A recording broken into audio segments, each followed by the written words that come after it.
Revivification des sciences de la religion. Ihya Ulum al-Din, de Abu Hamid al-Ghazali. Au nom de Dieu, le tout miséricordieux, le très miséricordieux. Louange à Dieu qui a comblé, de sa miséricorde, tous les êtres, réservé la guidance vers le chemin droit aux gens habitués à son obéissance, et par sa bienveillance. Il leur accorde l'accès aux bonnes œuvres, leur permettant ainsi d'atteindre le but recherché. Je le loue par la louange de celui qui reconnaît la plénitude de ses dons. Je cherche refuge auprès de lui contre la nocivité du renvoi et de l'éloignement. Et j'atteste qu'il n'y a d'autre Dieu que Dieu, l'unique qui n'a pas d'associé, et c'est une attestation que je réserve pour le jour du retour. Et j'atteste que Muhammad est son serviteur et messager, celui qui a balisé la voie de la guidance et de la rectitude et qui a fustigé les négateurs et les mécréants parmi les gens de l'égarement et de l'obstination. Que Dieu, que Dieu soit exalté, lui accorde, à lui et aux nobles membres de sa famille, une grâce qui comble ses souhaits et ses espoirs. J'ai consulté une fois le livre Minhaj al-Qasidin de l'imam et savant Jamaluddin ibn al-Jawzi, et j'ai constaté qu'il s'agissait d'un livre précieux, plein d'intérêt et de grande utilité. Ceci m'a beaucoup intéressé. J'ai voulu le compulser et le lire attentivement. En le lisant lentement, j'ai découvert qu'il méritait encore plus d'intérêt. Mais j'ai trouvé que c'était un livre un peu étendu. J'ai voulu en tirer ce résumé qui condense l'essentiel de ses dessins, de ses points importants sur des questions évidentes, relatives à des détails notoires qui se trouvent dans les traités du fiqh largement répandus. Car la finalité de l'ouvrage que nous résumons est tout à fait différente. Dans mon résumé, je n'ai pas suivi l'ordre de ce livre, ni reproduit mot à mot ces termes, je me suis attaché au sens, et il m'est arrivé de citer un hadith ou des passages brefs qui ne figurent pas dans cet ouvrage et que je résume lorsque le contexte le permet. Dieu, qu'il soit exalté, est plus savant. Je demande à Dieu, le généreux, de rendre ce résumé utile, pour nous et pour celui qui le lit, qu'il soit voué sincèrement à son auguste face, qu'il nous réserve une fin heureuse et nous dirige vers ce qu'il agrée pour nous en matière d'actes, de paroles et d'intentions, qu'il nous pardonne pour nos manquements et nos négligences.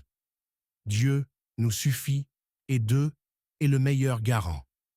Auteur Ibn al-Jawzi dit après son prologue « J'ai constaté, ô aspirant sincère et novice, déterminé et résolu, que tu t'es décidé à abandonner les vaines préoccupations du bas monde et que tu as pris la résolution de te consacrer à la vie future parce que tu as su que la fréquentation des créatures implique l'aliénation, que l'abandon de l'examen de conscience est à l'origine de la négligence, que la vie, lorsqu'elle n'est pas rattrapée, est menacée par l'irréparable et que les étapes du souffle conduisent rapidement à la station de la mort.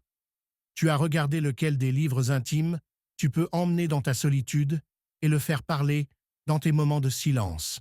Et voilà que tu préfères le livre de Al-Ihya fi Ulum ad-Din, la revivification des sciences religieuses de l'imam al-Ghazali. Et tu trouves qu'il est unique dans son genre et précieux en lui-même. Je vais composer pour toi un livre qui reprend l'essentiel de Ihya, où je m'appuie sur les traditions les plus authentiques et les plus notoires, et sur les idées les plus fermes et les plus heureuses. Ensuite, Ibn al-Jawzi ajoute ceci. Comme tu as pris clairement la résolution de te retirer pour puiser le droit exigible de l'âme et lui tenir les rênes, que la science soit ton représentant auprès d'elle. Tu dois ainsi examiner les subtilités de ses désirs pour pouvoir peut-être t'en préserver. Mais prends garde à l'attitude de deux sortes d'hommes. Un savant qui connaît la controverse en matière du fiqh et qui est convaincu de sa maîtrise en ce domaine, ou qui devient un juge et s'emploie à préserver sa fonction ou qui enjolive son discours pour mieux serrer les mailles de son filet. Un ascète qui patauge avec ses mauvaises idées dans sa propre ignorance, qui se fait passer pour un dévot en acceptant qu'on lui baise la main et en faisant croire à sa bénédiction, et qui agit sous l'impulsion de ses désirs plutôt que de suivre la loi de Dieu et la sunna. Il s'agit là de deux sortes d'hommes qui ont dévié de la voie du bon sens, se contentant des apparences en matière d'œuvre plutôt que de s'en tenir à leur substance, dupant les novices par des illusions et se détournant de la voie des anciens pieux qui constituent la voie de la rectitude et du salut. Si Dieu le veut, je vais mentionner pour toi, dans ce livre, bien des histoires sur les anciens pieux qui attestent leur tradition. Ainsi, notre livre peut être utile aussi bien pour le novice que pour celui qui est bien avancé dans les études, parce qu'il renferme des secrets sur les actes de dévotion, des mises en garde et des préventions contre les fléaux des rapports et des relations sociales. Le premier quart porte sur les questions du culte et de dévotion. Le deuxième, sur les habitudes et les traditions. Le troisième, sur les questions de perdition. Le quatrième, sur les questions de salut. Chacune de ces 4 sections comporte des livres et des chapitres. Le premier quart, les questions du culte et de dévotion. Dieu, qu'il soit exalté, a dit, ceux qui savent et les ignorants sont-ils égaux? Coran, chapitre 39, verset 9. Il a dit également, Dieu placera, sur des degrés élevés, ceux d'entre vous qui croient et ceux qui auront reçu la science. Coran, chapitre 58, verset 11. Ibn Abbas a dit, les savants possèdent 700 degrés au-dessus des croyants. L'espace entre 2 degrés équivaut à la marche pendant 500 ans. Dieu, qu'il soit exalté, a dit aussi, parmi les serviteurs de Dieu, les savants sont seuls à le redouter. Coran, chapitre 35, verset 28. De même, il est dit dans les 2 recueils authentiques, Al-Bukhari et Muslim, d'après le hadith rapporté par Muawiyah ibn Abi Sufyan, « J'ai entendu l'envoyé de Dieu, que Dieu lui accorde la grâce et la paix, dire « Celui auquel Dieu veut du bien, il l'initie en matière de religion. » De même, Abu Umama rapporte ceci. On a évoqué devant et envoyé de Dieu que Dieu lui accorde la grâce et la paix, le cas de 2 hommes. L'un est un dévot et l'autre est un savant. L'envoyé de Dieu, que Dieu lui accorde la grâce et la paix, a dit « Le mérite du savant sur le dévot est semblable au mien, sur le plus proche d'entre vous. » Ensuite, l'envoyé de Dieu, que Dieu lui accorde la grâce et la paix, a ajouté « Dieu et ses anges, ainsi que les habitants des 2 et de la terre, et même la fourmi dans sa fourmilière, et le poisson, prient sur ceux qui initient les gens au bien. » Hadith recensé par l'Irmidi, qui ajoute « C'est un hadith authentique. » Il est dit également, dans un autre hadith, « Le mérite du savant sur le dévot est semblable à celui de la lune au cours d'une nuit de pleine lune sur l'ensemble des planètes. C'est que les savants sont les héritiers des prophètes. Or, les prophètes n'ont laissé en guise d'héritage ni dinar, ni dirham, mais seulement la science.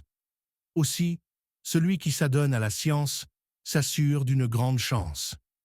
De même, Safwan ibn Assal rapporte que le prophète, que Dieu lui accorde la grâce et la paix, a dit « Les anges déploient leurs ailes pour celui qui étudie la danse, pour faire plaisir à sa demande. » Hadith recensé par l'imam Ahmad et Ibn Majah.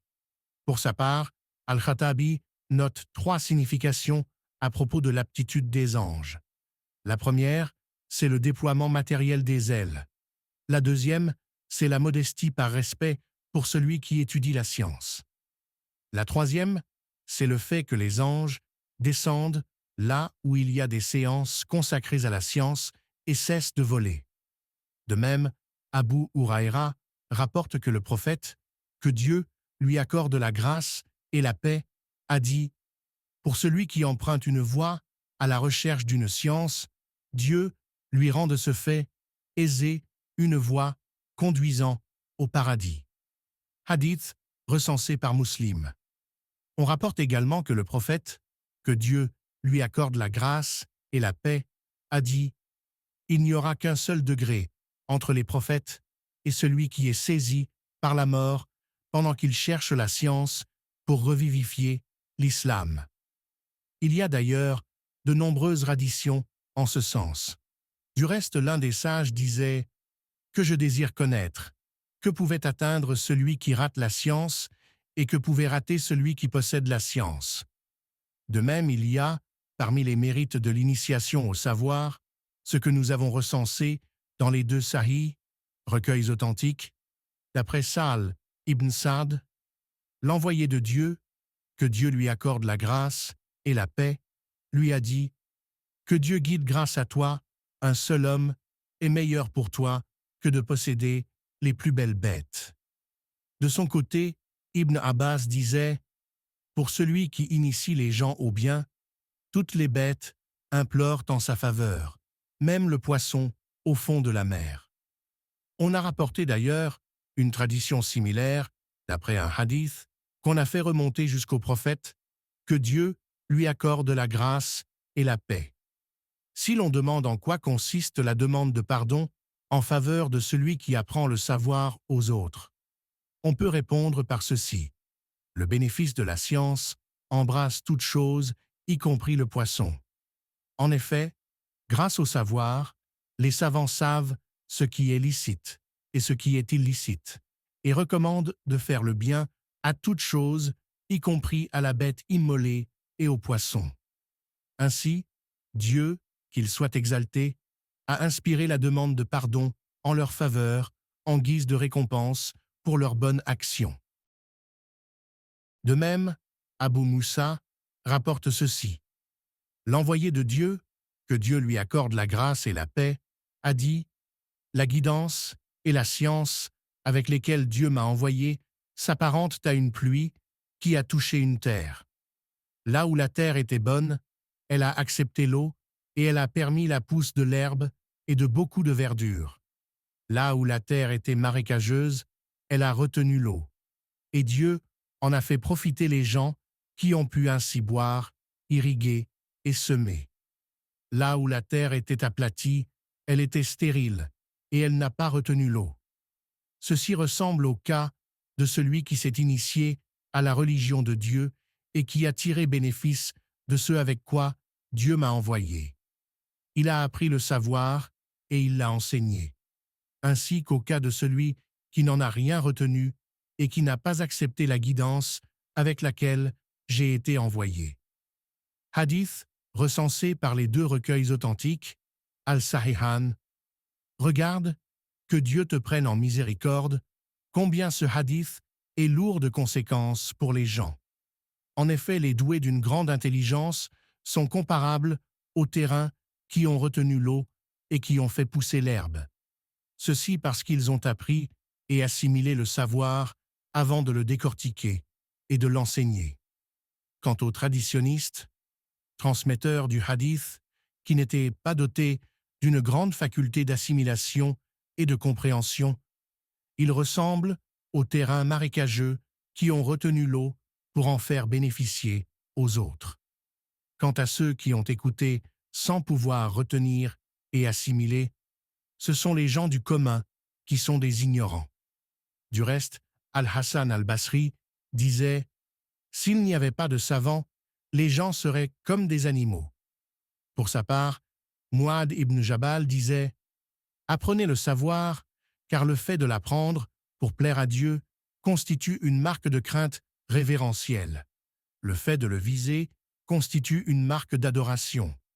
Le fait de l'étudier constitue une marque de glorification.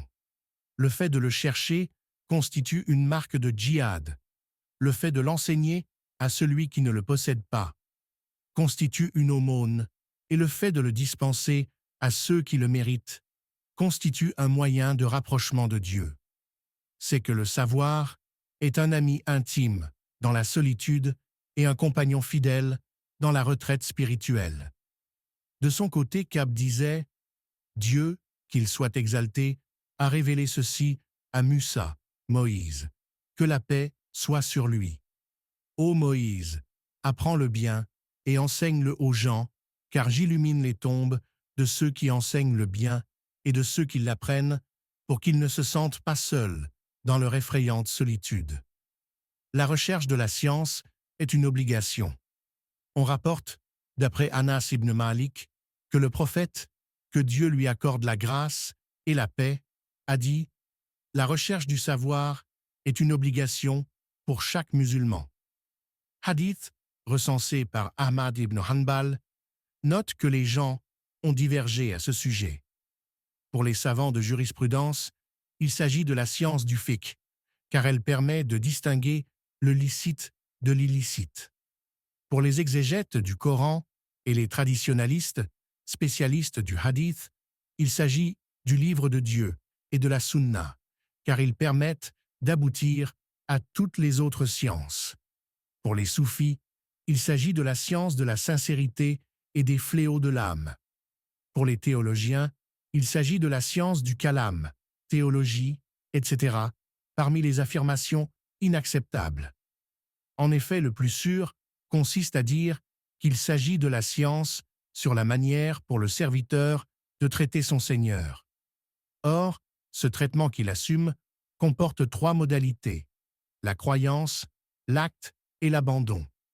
Ainsi, lorsque le garçon atteint la puberté, il doit en premier lieu apprendre les 2 formules de la profession de foi, al-shahada, et en saisir le sens, même s'il ne peut encore l'obtenir par la réflexion et la démonstration. Ceci parce que le prophète, que Dieu lui accorde la grâce et la paix, s'est contenté, de la part des rustres arabes bédouins, d'un simple assentiment sans la moindre une preuve. Il s'agit donc d'une obligation inscrite dans le temps. Par la suite, le jeune garçon doit recourir à la réflexion et à l'inférence. Ensuite, lorsque le temps de la prière s'impose à lui, il doit apprendre la purification et la prière. S'il vit jusqu'au Ramadan, il doit apprendre à jeûner. S'il détient de l'argent au bout d'une année entière, il doit apprendre l'aumône légale. Puis, si au moment du pèlerinage, il a la capacité de l'accomplir, il doit apprendre ses rites. Pour ce qui est de la question de l'abandon, elle dépend du renouvellement des circonstances. Ainsi, l'homme aveugle n'est pas tenu d'apprendre ce qu'on ne doit pas regarder. De même, le muet ne doit pas apprendre les paroles interdites. Mais s'il se trouve dans un pays où on s'adonne à la consommation du vin et au port de la soie, il doit connaître les modalités d'interdiction à ce sujet. Pour ce qui est des croyances, leur connaissance dépend de la réflexion. Ainsi, s'il conçoit un doute à propos des significations que recèlent les 2 formules de la profession de foi, il doit apprendre suffisamment pour parvenir à annuler le doute. S'il se trouve dans un pays où se multiplient les innovations blâmables, il doit apprendre et connaître la vérité. De même, s'il s'agit d'un commerçant qui se trouve dans un pays où se répand l'usure, il doit apprendre comment s'en prémunir. De même, il doit acquérir les connaissances sur la croyance à la résurrection, au paradis et à l'enfer. Il ressort, de ce que nous avons indiqué, que le but, à travers la recherche de la science, et qui est une obligation individuelle, est de connaître ce qui incombe à l'individu. Pour ce qui est de l'obligation communautaire, elle concerne toute science dont on ne se passe pas pour assurer les affaires du monde ici-bas, comme la médecine qui est nécessaire pour la bonne santé des corps, ou le calcul et les mathématiques qui sont indispensables pour calculer les héritages et les recommandations ultimes, et bien d'autres choses. Si un pays est dépourvu d'individus qui assument ces sciences, ses habitants risquent d'être gênés. En revanche, s'il s'y trouve quelqu'un pour les assumer, cela suffit, et l'obligation devient caduque pour les autres. Cela dit, on ne doit pas s'étonner de notre affirmation que la médecine et le calcul relèvent des obligations communautaires. Car les principaux métiers, comme l'agriculture et le tissage, relèvent également des obligations communautaires. Citons également le cas de la médecine. Si un pays est dépourvu de médecins, ses habitants risquent de périr.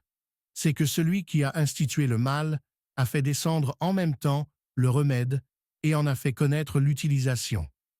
Quant à l'approfondissement des connaissances en matière de calcul, de médecine ou d'autres disciplines, cela constitue un supplément parce qu'on peut s'en passer. Mais certaines sciences peuvent être permises et louables, comme la connaissance de la poésie sérieuse, des récits et de l'histoire. Mais d'autres sciences peuvent être blâmables comme la sorcellerie, la science des talismans, la magie. S'agissant des sciences relatives à la loi religieuse, elles sont toutes louables. Elles se divisent entre sciences des fondements et des principes. Ilm al-usul, science des ramifications, furu, les prolégomènes, mukaddimat, et les sciences complémentaires, mutamimat. Ainsi, la science des usuls, fondements, a pour objet le livre de Dieu, qu'il soit exalté, la sunna de son messager, que Dieu lui accorde la grâce et la panne, le consensus, ijma, de la communauté et les traditions des sahaba, compagnons du prophète. La science des furus, ramifications, porte sur ce qu'on a compris comme signification des termes de ces usuls et sur ce que les entendements peuvent saisir de leur terminologie. À titre d'exemple, on a compris de la parole du prophète que le juge ne doit pas y statuer en colère, que cela signifie, entre autres, qu'il ne doit pas avoir un ventre vide.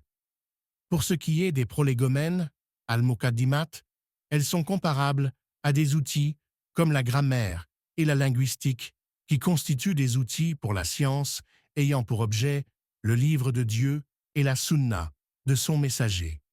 Que Dieu lui accorde la grâce et la paix. S'agissant des sciences complémentaires, comme la science des lectures du Coran, al-qira'at, la phonétique, la science sur la connaissance des noms des transmetteurs du hadith, de leur équité et de leurs états.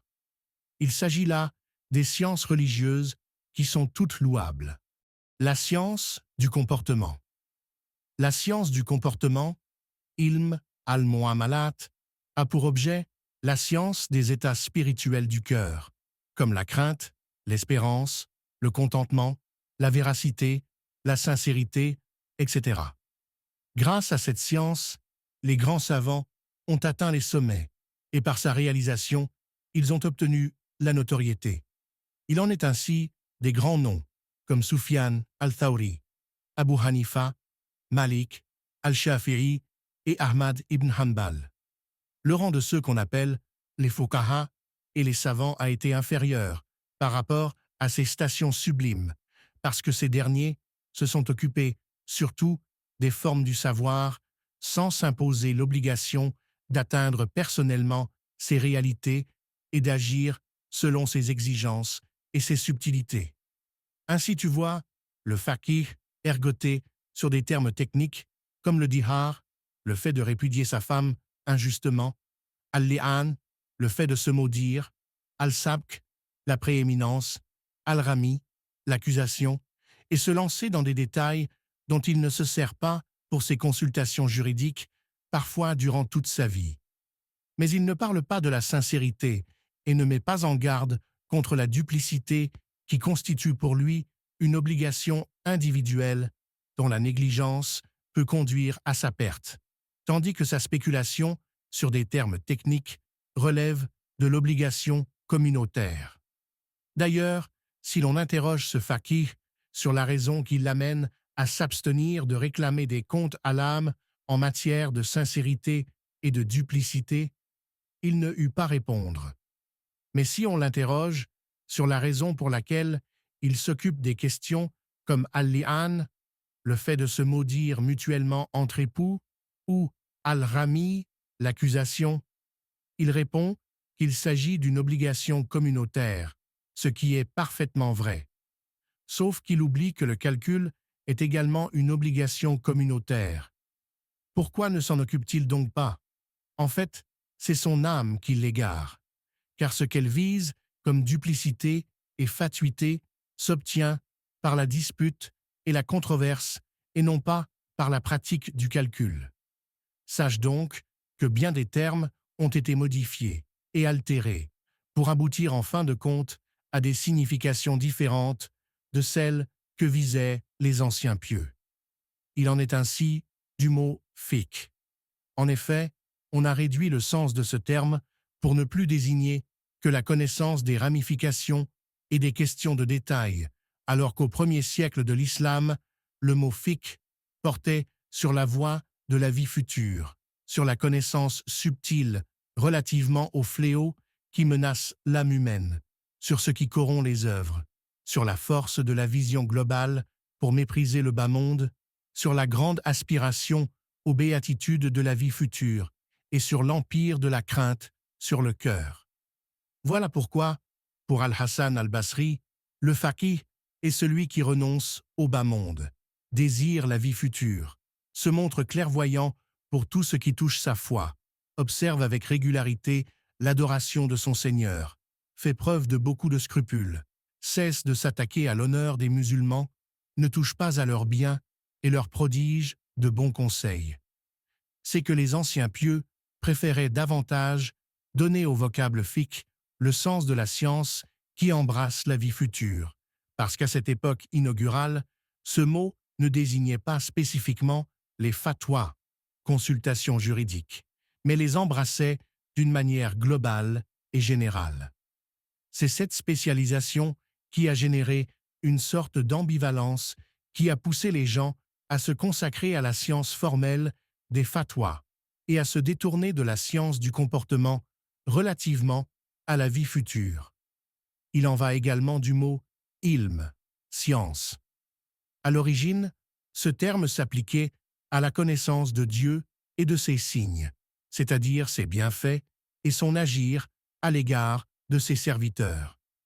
Mais on l'a réduit à une simple spécialité et on l'a réservé, en général, aux spécialistes qui traitent des questions juridiques du fiqh, même s'il ignore tout de l'exégèse et des essis traditionnels.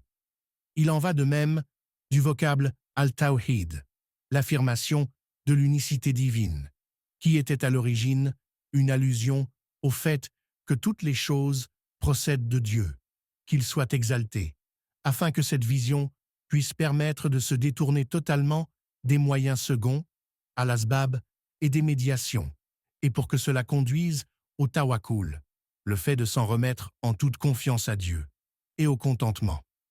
Mais ce terme est réduit maintenant à une sorte de discours technique sur les usuls, fondements, principes, ce qui constituait une aberration pour les anciens pieux. Il en va de même des mots tadkir, rappel, et dhikr, invocation et mention de Dieu. Dieu, qu'il soit exalté, a dit « Avertis les hommes, car le rappel est utile aux croyants. » Coran. Le prophète, que Dieu lui accorde la grâce et la paix, a dit « Lorsque vous passerez près des jardins du paradis, installez-vous pour vous y repaître. » Les gens présents ont demandé « Quels sont les jardins du paradis ?» Il a répondu « Ce sont les sciences consacrées au dhikr. » Mais on a ramené cela à de simples contes qui, de nos jours, sont remplis d'aberrations et de comportements extatiques. Du reste, celui qui s'emploie, dans ses exhortations, à évoquer les récits des anciens, doit savoir que la plupart des histoires qu'on raconte à ce sujet ne sont pas solides, comme ce qu'on rapporte à propos du prophète Yusuf, Joseph, que la paix soit sur lui, qui aurait enlevé sa ceinture, ou le fait qu'il aurait vu Jacob, se mordre la main, ou à propos de David, qui aurait envoyé Uria à la mort. Ce genre d'histoire est nuisible pour l'entendement. Pour ce qui est des aberrations et des comportements extatiques, c'est ce qui nuit le plus aux gens du commun, parce qu'ils portent sur l'évocation de l'amour, de la communion dans l'amour et des douleurs de la séparation.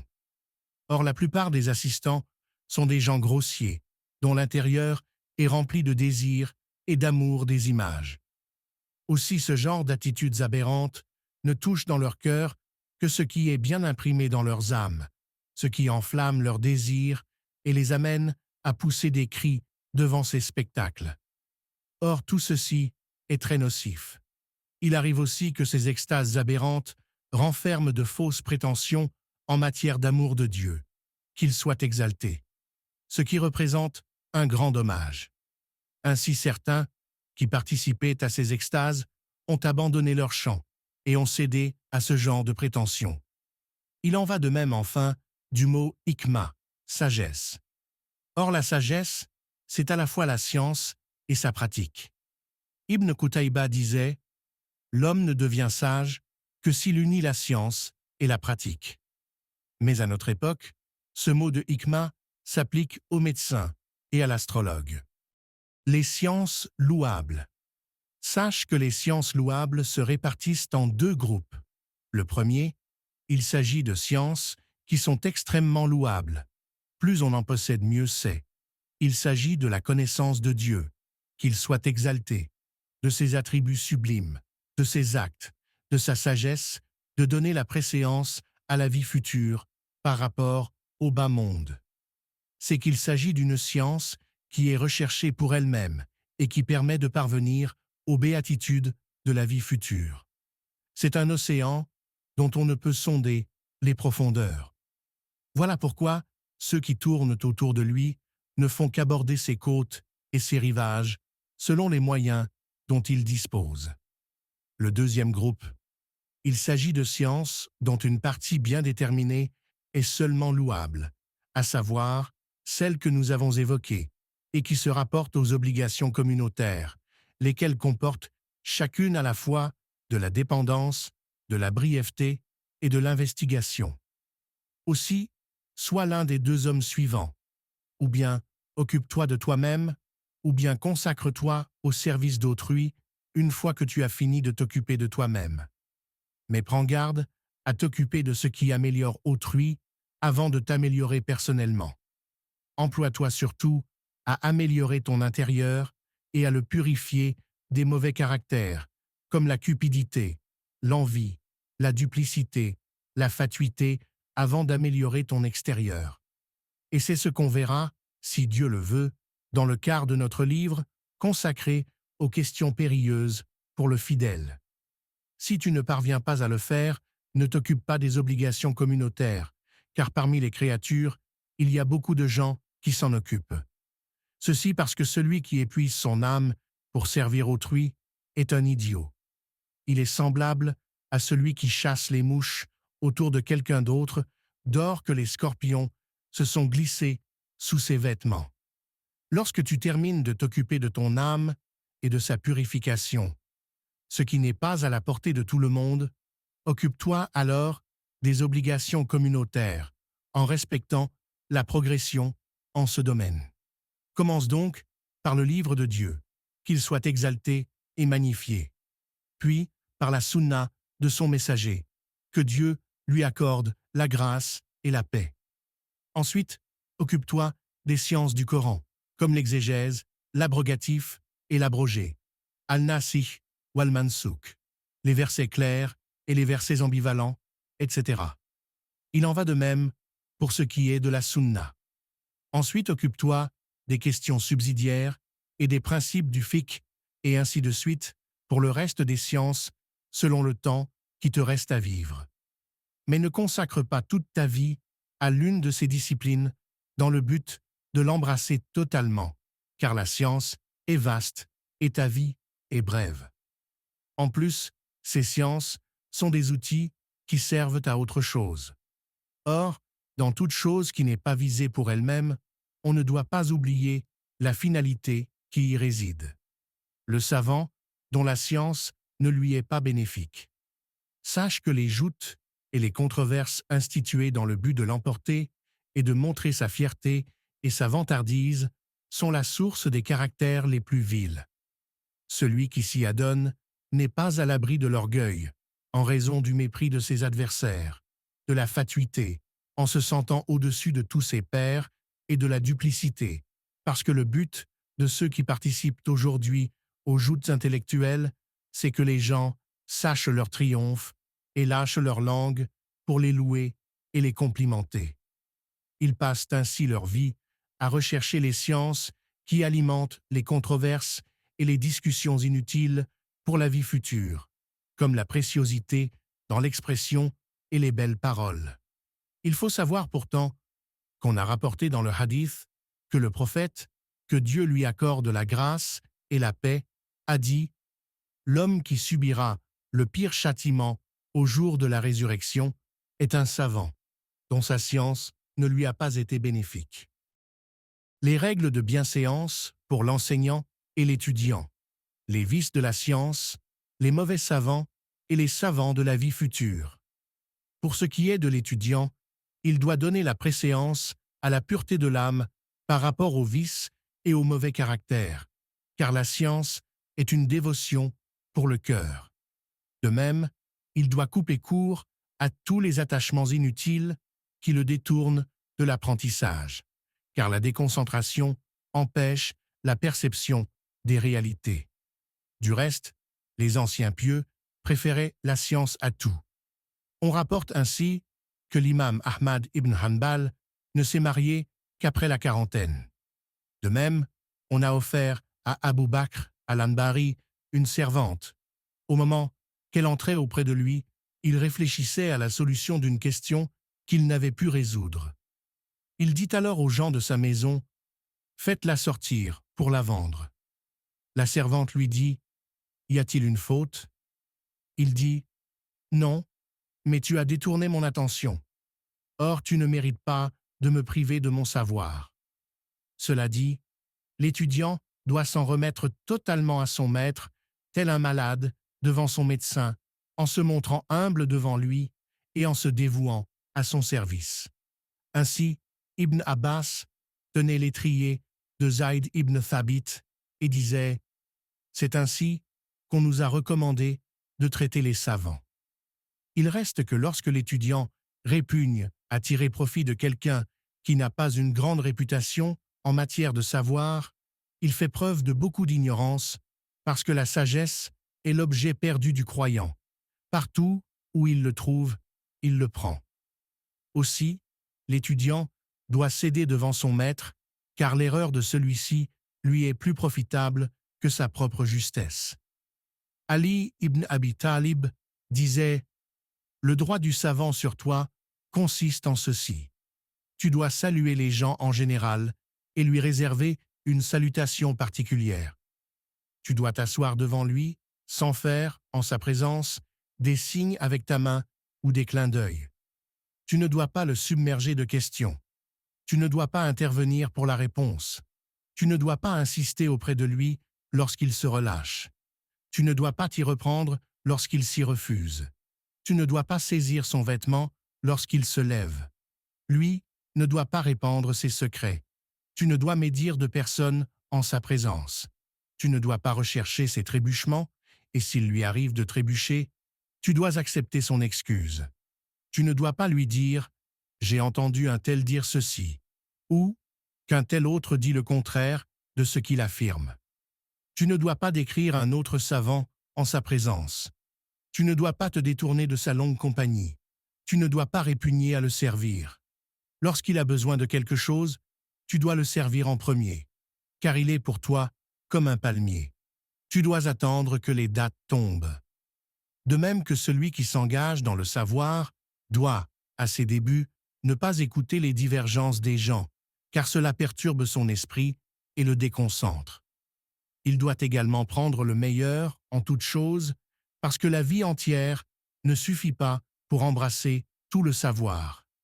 Ensuite, il doit investir le maximum de sa force dans la plus noble des sciences, à savoir la science relative à la vie future, qui permet d'acquérir la certitude obtenue par Abu Bakr al-Siddiq, puisque l'envoyé de Dieu, que Dieu juge, accorde la grâce et la paix, a témoigné en sa faveur en disant « Abu Bakr ne vous a devancé ni par beaucoup de jeûnes, ni par beaucoup de prières, mais par quelque chose qui s'est imprimé dans son cœur.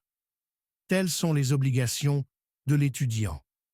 S'agissant de l'enseignant, il a lui aussi ses obligations. Il doit notamment être bienveillant avec les étudiants en les traitant comme ses propres enfants. Il ne doit pas également exiger une rémunération pour la dispense du savoir, ni vouloir par là un compliment ou une récompense, mais répandre la science pour plaire à Dieu, qu'il soit exalté. Il ne doit non plus se considérer comme le bienfaiteur de ses étudiants, mais au contraire, estimer qu'ils ont beaucoup de mérite dans la mesure où ils ont préparé leur cœur pour se rapprocher de Dieu. Qu'ils soient exaltés, en y semant le savoir. Ils sont en quelque sorte semblables à celui qui prête la terre pour qu'on la cultive. Ainsi, l'enseignant ne doit demander la récompense que de Dieu, qu'il soit exalté. Du reste, les anciens pieux trouvaient 1000 excuses pour ne pas accepter le cadeau de l'étudiant. De même, l'enseignant ne doit retenir aucun conseil utile pour l'élève. Il doit également lui faire éviter les mauvais caractères par allusion et non pas en le blâmant, car le blâme déchire le voile du respect. Il doit aussi tenir compte de la faculté d'assimilation de l'élève et du degré de son aptitude intellectuelle en s'abstenant de lui inculquer ce que sa compréhension ne peut saisir et que son esprit ne peut embrasser.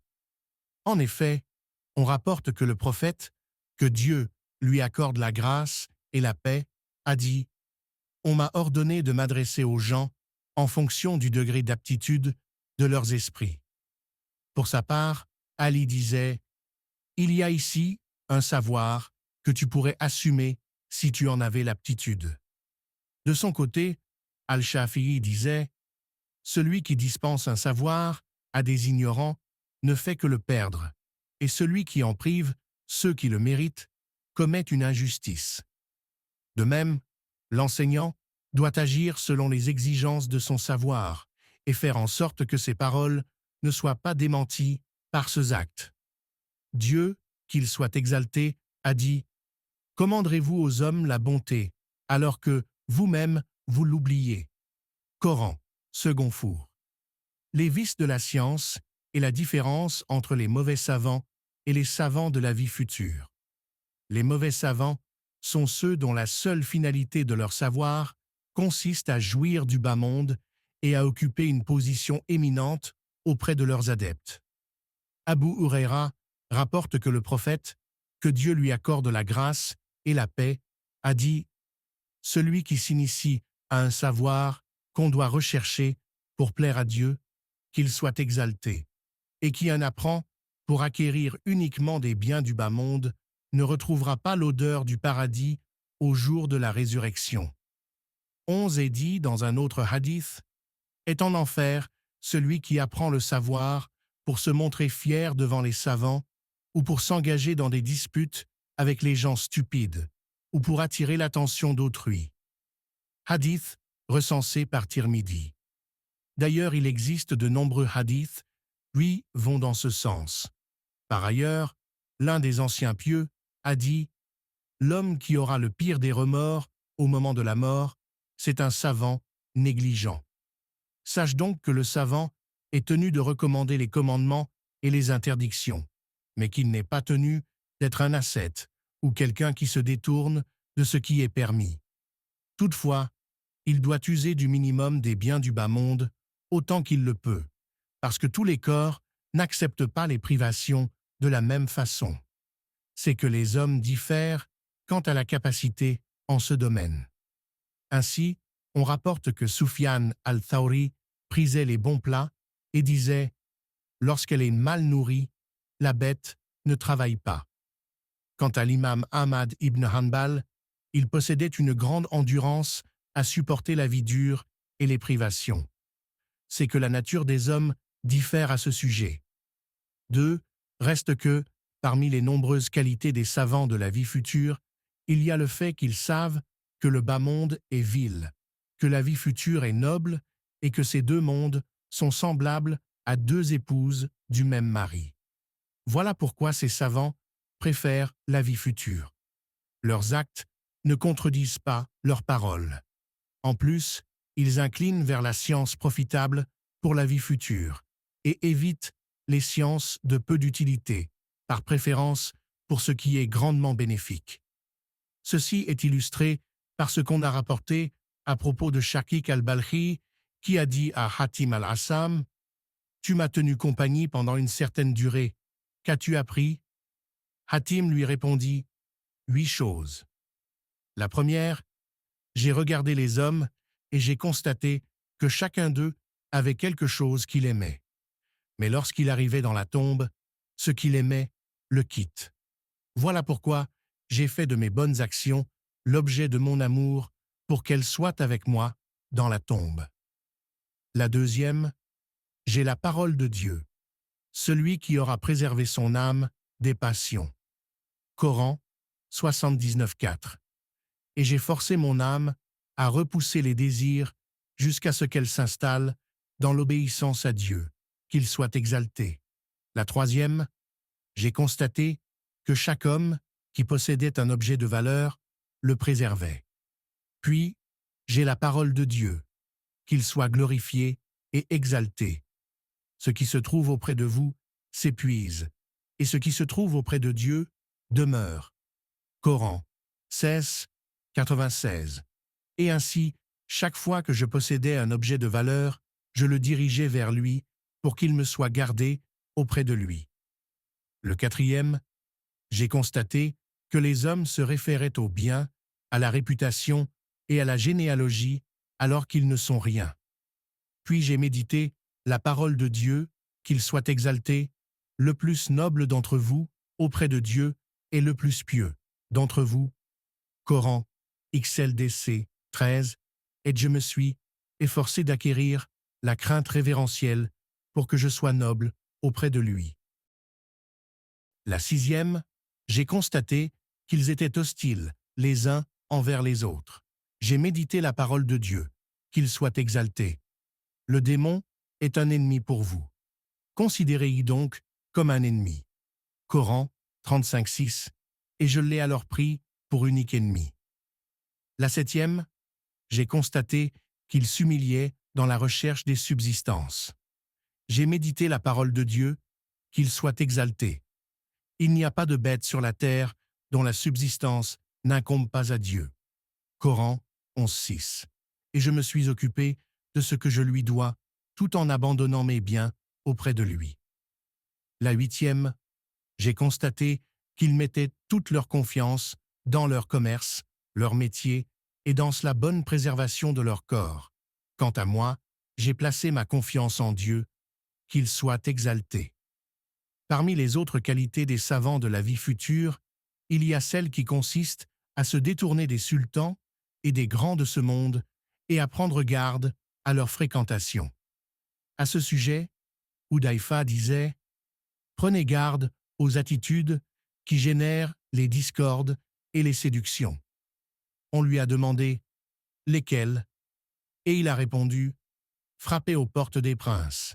Et lorsque l'un d'entre vous accède auprès de l'émir, confirme ses propos par le mensonge et le vante par des qualités qu'il ne possède pas. » De même, Saïd ibn al-Musayyib disait « Lorsque vous voyez un savant fréquenter les princes, prenez garde à lui, car c'est un voleur. » L'un des anciens pieux disait « Tu n'obtiens rien de leur bas monde sans qu'ils obtiennent de ta foi ce qui en est de meilleur. » Parmi les autres qualités des savants de la vie future, il y a celle qui consiste à ne pas se hâter pour produire les fatwas, consultations juridiques, et à ne trancher par des fatwas que là où ils sont sûrs du bien fondé de leur jugement. D'ailleurs, les anciens pieux se débarrassaient de la fatwa qu'on leur soumettait jusqu'à ce qu'elle revienne au premier d'entre eux. Ainsi, Abdurrahman ibn Abi Layla disait « J'ai connu dans cette mosquée 120 compagnons de l'envoyé de Dieu. Que Dieu lui accorde la grâce et la paix. Aucun d'eux n'a été interrogé sur un hadith ou sur une fatwa sans qu'il ne désire vivement que son frère le décharge en y répondant. Mais cette affaire est dévolue maintenant à des gens qui prétendent aujourd'hui posséder la science. ils se risquent à répondre à des questions qui, si elles étaient posées à Omar ibn al-Khattab, il rassemblerait tous les compagnons qui avaient participé à la bataille de Badr pour les consulter. Parmi les autres qualités des savants de la vie future, il y a le fait que leurs recherches portent essentiellement sur la connaissance des œuvres pour déterminer ce qui les affecte, trouble les cœurs et déclenche les obsessions. Car l'approche des formes des œuvres est facile, mais toute la difficulté consiste à les purifier. Et comme le fondement de la foi repose sur la protection contre le mal, il n'est pas possible de s'en prémunir convenablement tant qu'on reste ignorant. Parmi les autres qualités des savants de la vie future, il y a celle qui consiste à scruter les secrets derrière les actes légaux et à percer la sagesse qui les détermine. Ainsi, lorsque le savant ne parvient pas à scruter la cause, il lui suffit de s'en remettre à la loi religieuse. Enfin, parmi leurs qualités, il y a celle qui consiste à suivre les compagnons, et al-Sahaba, et leurs meilleurs successeurs, et à éviter tout innovateur. Le livre du dogme et de la croyance. La profession de foi des adeptes de la Sunna. C'est de croire que Dieu, qu'il soit exalté et magnifié, est un, sans associé, singulier sans semblable, incommensurable sans contraire, unique sans égal, éternel sans début, infini sans commencement, existant pour toujours sans finitude, perpétuel sans fin, subsistant par lui-même sans rupture, impérissable sans discontinuité. Il ne cesse et il n'a cessé d'être qualifié par les attributs de la majesté. Il n'est pas soumis à la discontinuité des durées et à la disparition des temps, car deux est le premier et le dernier, le manifeste et le latent. Il n'est ni un corps circonscrit, ni une substance finie et déterminée. Il ne ressemble pas au corps, ni en matière de détermination, ni en matière de soumission à la division. Il n'est pas une substance, et les substances ne s'incarnent pas en lui. Il n'est pas un accident, et les accidents ne s'incarnent pas en lui, car deux ne ressemble à aucun existant, et aucun existant ne lui ressemble.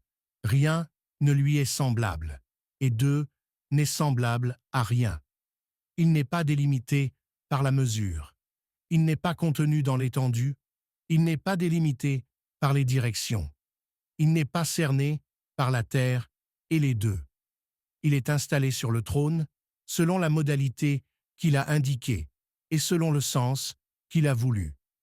D'une installation transcendant le contact, la stabilité, l'effectivité, l'incarnation et le déplacement. Le trône ne le porte pas. Ce sont plutôt le trône et les anges qui le portent et qui sont maintenus par la bienveillance de sa toute-puissance et soumis à son pouvoir. Il est au-dessus du trône et au-dessus de tout, jusqu'à l'infini d'une transcendance qui ne le rapproche ni du trône ni du ciel, et qui ne l'éloigne ni de la terre ni de ses profondeurs. Il est celui qui possède les degrés sublimes par rapport au trône et à la terre, et malgré tout cela, deux est proche de tout existant.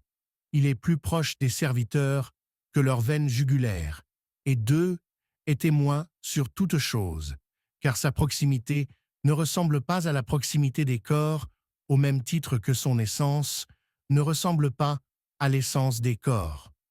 Il ne s'incarne en aucune chose, et aucune chose ne s'incarne en lui. Son exaltation interdit qu'il soit contenu dans un espace, et sa transcendance interdit qu'il soit délimité par un temps, car deux était avant qu'il crée l'espace et le temps, et deux est maintenant comme deux l'étaient. Il est manifeste par rapport à ses créatures, par ses attributs. Il n'y a rien d'autre que lui dans son essence, et son essence n'est pas dans autrui. Sa transcendance interdit qu'il s'expose aux accidents du changement et de la génération. Il n'est pas soumis aux contingences et aux accidents, car deux ne cesse par les attributs de la majesté d'être à l'abri de la disparition et par les attributs de la perfection de se passer de tout parachèvement de la perfection. De par son essence, son existence est connue par les entendements et appréhendée par le discernement, par bienfait de sa part en faveur des justes dans la demeure du séjour éternel, et par parachèvement de sa part des béatitudes, que procure la vision de sa face auguste. Les attributs de la vue et de la puissance. Il est vivant, puissant, dominateur, contraignant, non soumis à la déficience et à l'impuissance, à l'assoupissement et au sommeil, à l'extérieur et à la mort. Il est le maître du royaume, de la gloire et de la toute-puissance, le pouvoir et la domination, la création et l'ordre. Lui appartiennent en propre, et les deux sont pliés dans sa droite. Il est le seul créateur et concepteur, l'unique existenciateur et façonneur. Il a créé les créatures ainsi que leurs œuvres. Il a déterminé leur subsistance et les termes de leur vie.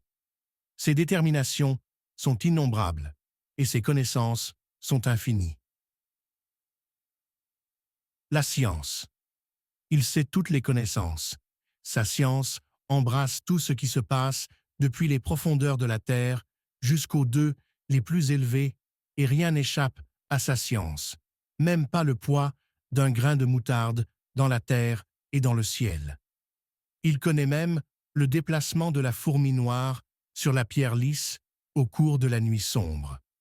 Il perçoit le mouvement des corpuscules de poussière dans l'atmosphère, il connaît le secret, et ce qui est plus subtil encore, il connaît les soucis des consciences, les mouvements des idées qui traversent les esprits et les contours des secrets intimes par une science éternelle par laquelle deux ne cessent d'être qualifiés depuis l'éternité des éternités, non par une science qui se renouvelle et qui se réalise dans son essence par acquisition. La volonté. Il a voulu les êtres créés et deux régit tout ce qui existe. Ainsi, rien ne se nasse dans le monde de la manifestation et dans le monde des anges, qu'il soit important ou insignifiant, grand ou petit, bon ou mauvais, utile ou nuisible, fidélité ou impiété, connaissance ou ignorance, réussite ou échec, accroissement ou diminution, obéissance ou désobéissance, sans qu'il soit, par sa volonté, son décret, son arrêt, sa sagesse et son bon vouloir. Rien n'échappe à son bon vouloir, ni le regard furtif, ni l'éclair d'une pensée traversant l'esprit. Ce qu'il veut sera, et ce qu'il ne veut pas ne sera pas. Il est celui qui commence la création et qui la recommence. Il fait ce qu'il veut. Rien ne peut récuser son jugement et rien ne peut s'opposer à son décret. Le serviteur ne peut échapper à sa désobéissance que s'il bénéficie de sa grâce et de sa miséricorde, et il n'a pas la force de lui obéir que par la grâce de son amour et de sa volonté.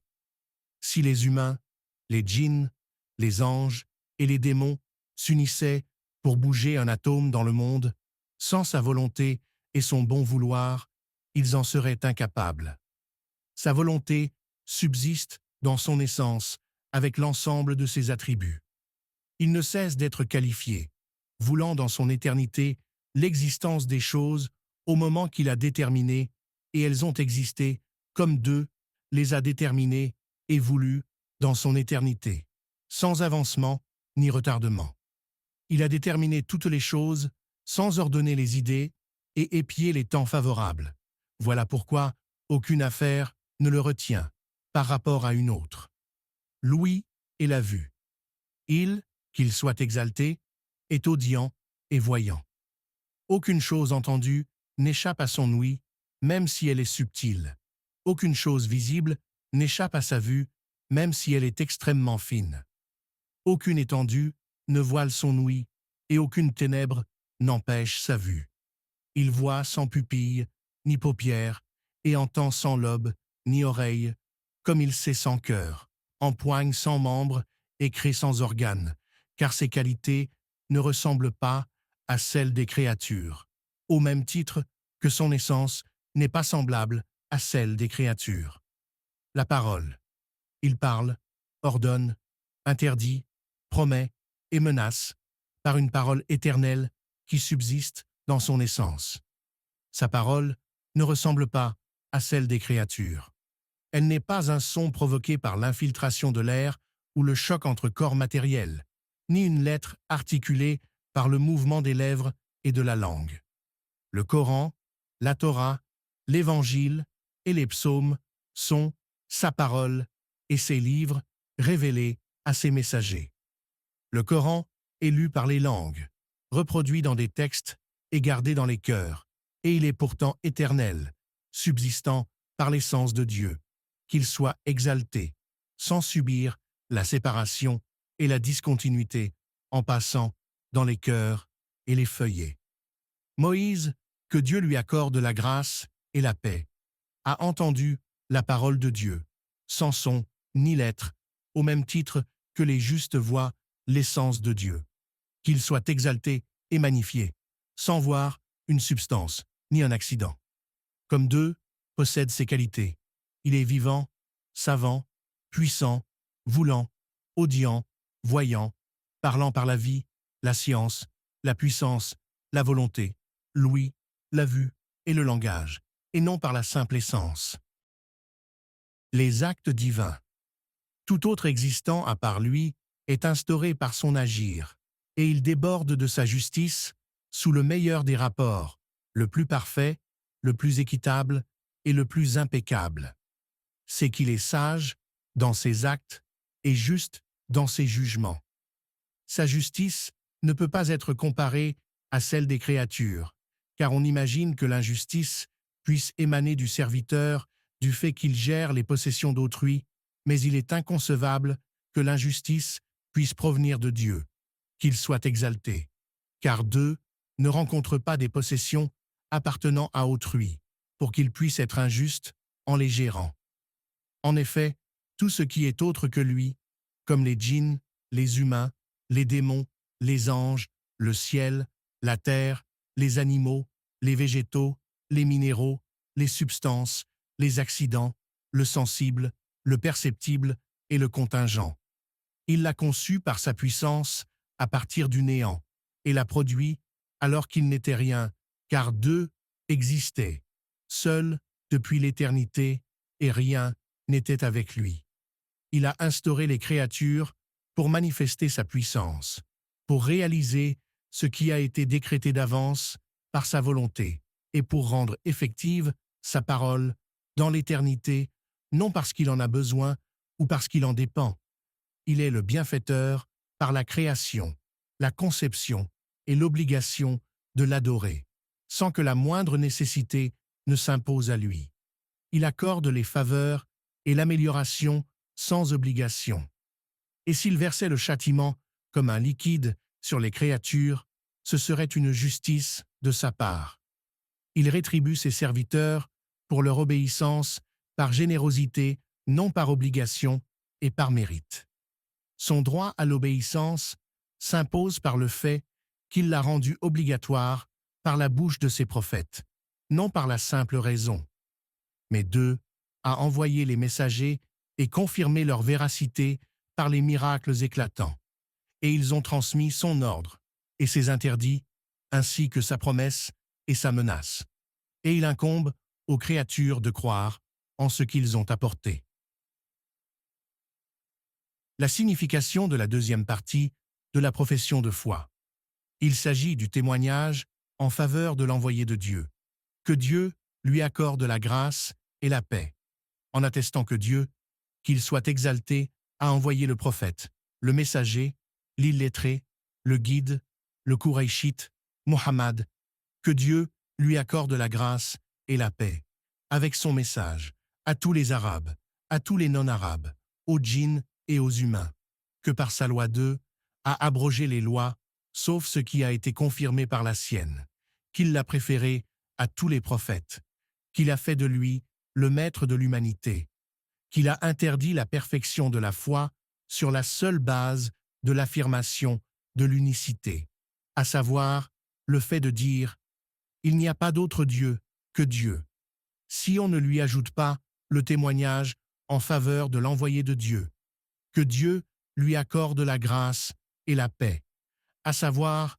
le fait de dire « Muhammad est l'envoyé de Dieu ». Il a imposé aux créatures de croire en ce qu'il a rapporté sur lui à propos des questions du bas monde et de la vie future. Il a indiqué qu'il n'accepte la foi du serviteur tant qu'il ne croit pas à ce qu'il a rapporté sur l'outre-tombe, à commencer par l'interrogatoire des deux anges, Munkir et Nakir, qui sont deux personnages terribles et effrayants. Ils font asseoir le serviteur dans sa tombe avec son corps et son esprit et l'interrogent sur le Tawhid, affirmation de l'unicité divine, et le message en lui demandant « Qui est ton Seigneur? Quelle est ta religion? Qui est ton prophète ?» Ils sont les agents de l'épreuve de la tombe et leur interrogatoire constitue la première épreuve à laquelle on s'expose après la mort. Le serviteur est tenu également de croire au châtiment de la tombe, car c'est une vérité, une sagesse et une justice qui s'imposent au corps et à l'esprit. Il doit croire à la résurrection et au fait que Dieu, qu'il soit exalté, revivifie les corps après leur désintégration, comme Dieu les a créés la première fois, et qu'il rend au corps son esprit, tel qu'il était dans le bas monde avant sa mort, et fait de lui une personne semblable à ce qu'elle était. Il doit croire à la balance, à ses deux plateaux, à son aiguille, à la description de leur grandeur qui est comparable aux couches des deux et de la terre, dans lesquelles les œuvres seront pesées grâce à la puissance de Dieu, qu'il soit exalté. Les unités de poids seront constituées ce jour-là de pièces ayant le poids de grains de poussière et de graines de moutarde pour assurer la perfection de la justice. Les feuillets où sont inscrites les bonnes actions du serviteur seront mis dans le plateau de lumière et ils pèseront lourdement dans la balance en fonction du degré de leur valeur auprès de Dieu, qu'il soit exalté, et par sa grâce. Les feuillets des mauvaises actions seront mis dans le plateau sombre et pèseront moins lourd par la grâce de l'équité de Dieu, qu'il soit exalté. Il doit croire aussi que l'heure ultime est vraie et que le Sira est vrai. C'est un pont suspendu au-dessus de l'enfer, plus tranchant que l'épée et plus fin que le cheveu, sur lequel glisseront les pas des mécréants qui seront jetés en enfer, tandis que les pas des croyants tiendront fermement, et ils seront conduits au paradis. Il doit croire au bassin de eau, le bassin de notre prophète Muhammad, que Dieu lui accorde la grâce et la paix, où les croyants s'abreuveront avant d'entrer au paradis et après avoir traversé le Sira. Sa largeur s'étend sur une distance équivalente à 1 mois de marche. Son eau est d'une blancheur plus éclatante que le lait, et elle est plus douce que le miel. Autour de ce bassin, les brocs sont plus nombreux que les étoiles du ciel. Il comporte 2 canaux qui l'alimentent par l'eau du fleuve Al-Kawthar. Il doit croire au jugement et à la différenciation des gens à ce sujet. Il y aura celui qui sera soumis à un interrogatoire serré pour rendre les comptes. Il y aura celui qui bénéficiera du pardon en cette circonstance. Il y aura celui qui entrera au paradis sans rendre des comptes, à savoir celui qui fait partie des rapprochés. Dieu interrogera qui d'eux voudra parmi les prophètes sur les transmissions du message. Il interrogera qui d'eux voudra parmi les impies sur leur démenti des messagers. Il interrogera les innovateurs sur la sunna, et d'eux interrogera les musulmans sur leurs œuvres. On doit croire qu'il fera sortir de l'enfer les croyants qui ont affirmé l'unicité divine après avoir subi la vengeance, jusqu'à ce qu'il n'y reste pas un seul unificateur, par la grâce de Dieu. On doit croire à l'intercession des prophètes, puis à celle des savants, puis à celle des martyrs, puis à celle de l'ensemble des croyants, chacun d'eux selon sa position auprès de Dieu, qu'il soit exalté et magnifié. Ceux qui resteront parmi les croyants, sans intercesseur, quitteront l'enfer par la grâce de Dieu, car aucun croyant ne s'éternise en enfer. Même celui qui ne possède que le poids d'un grain de poussière de foi le quittera. Il doit croire au mérite des compagnons et à leur hiérarchie dans le mérite. Ainsi, les meilleurs hommes, après l'envoyé de Dieu, que Dieu lui accorde la grâce et la paix, sont dans l'ordre. Abou Bakr, puis Oumar, puis Othman, puis Ali. Il doit aussi avoir une bonne opinion de tous les compagnons et les louer, comme Dieu, qu'il soit exalté, les a loués, ainsi que son messager. Tout ceci est rapporté par les informations et attesté par les traditions. Celui qui croit à tout cela, fermement, fait partie des adeptes de la vérité et des gens de la Sunna, et il se sépare des gens égarés. Nous implorons de Dieu la perfection de la certitude et la fermeté dans l'attachement à la foi, pour nous et pour tous les musulmans. Il est le plus miséricordieux des miséricordieux.